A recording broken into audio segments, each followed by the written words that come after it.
दोस्तों नमस्कार। जो फसल आप सामने देख रहे हैं गेहूं की है और इसमें मेंथा की जड़ यानी पिपरमेंट की जड़ डाल दी गई है। कह सकते हैं कि गेहूं और मेंथा की खेती ये होने वाली है। दोस्तों इसके कुछ लाभ हैं जो मैं आपको बताने वाला हूं, तो आप लोग भी इसे ट्राई कर सकते हैं। सबसे पहला लाभ तो ये है कि गेहूं के साथ ये सहफसली होती है, जिससे गेहूं के उत्पादन पर कोई भी असर नहीं पड़ता है।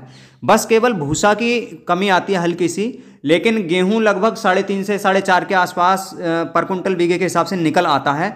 तो कह सकते हैं ना ही तो उत्पादन पर कोई असर पड़ता है और साथ में हमारे लिए दूसरी फसल भी आ जाती है। इसमें जो मेंथा या पिपरमेंट कह सकते हैं उसकी जड़ डाल दी गई है, तो उससे भी हमारे किसान को मुनाफा होगा, यानी एक ही समय पर डबल मुनाफा हमारे किसान कमा सकते हैं। दोस्तों इससे जहां समय की बचत होती है वहीं धन की भी बचत होती है, क्योंकि अगर गेहूं काट करके मेंथा हमारे किसान करना चाहेंगे तो वो पौधे के रूप में होगा, यानी जड़ नहीं डाली जा सकती। और इस समय पे जड़ डाल दी जाएगी तो जब मतलब गेहूं कटेगा उस समय पौधे निकल आएंगे अपने आप से, और अच्छे से ग्रोथ पे देख रेख अच्छे से कर ली जाए तो वो चलते हैं।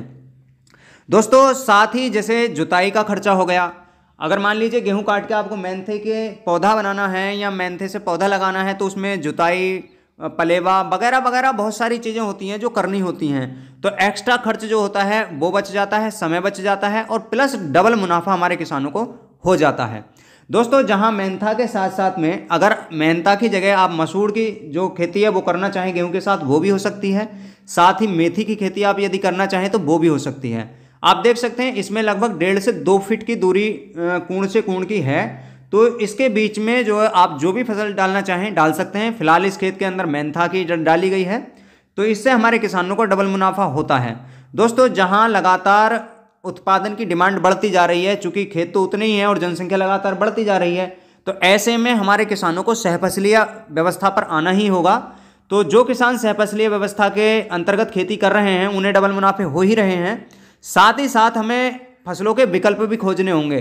कई बार ऐसा होता है कि मेंथा और गेहूं ये एक परंपरागत खेती के तौर पे हमने देखने में आता है, लेकिन यदि आप इसी के अंदर मेथी कर लें तो एक तो जो फर्टिलाइजर की आवश्यकता गेहूं के लिए होती है वो कम हो जाती है, साथ ही में मेथी का रेट मार्केट में अच्छा मिलता है, औषधीय चीज़ है और आम बात है सब्जियों में उसका यूज होता ही है।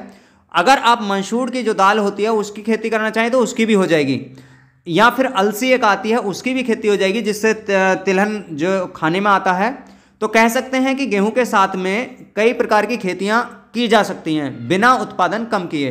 तो दोस्तों आप भी इसे अपना सकते हैं और हमारे किसानों को अपनाना ही चाहिए, क्योंकि लगातार खर्चे बढ़ते जा रहे हैं और आमदनी कम होती जा रही है खेती से। इस हिसाब से हमारे जो किसान हैं वो धीरे धीरे खेती को छोड़ना पसंद कर रहे हैं। तो दोस्तों खेती ना छूटे, हमारे किसानों को भी मुनाफा ज़्यादा हो, उसके लिए यही व्यवस्था एक अच्छी व्यवस्था है, जिससे फर्टिलाइजर की, समय की, धन की, सभी चीज़ों की बचत होती चली जाती है और मुनाफा ज़्यादा हो जाता है। तो दोस्तों आप भी अपने यहाँ पे इसे ट्राई कर सकते हैं। तो आज के वीडियो की जानकारी आपको कैसी लगी आप बता सकते हैं। साथ ही हमारे YouTube चैनल को सब्सक्राइब करना चाहें तो कर सकते हैं। दोस्तों आज के वीडियो में केवल इतना ही। नमस्कार।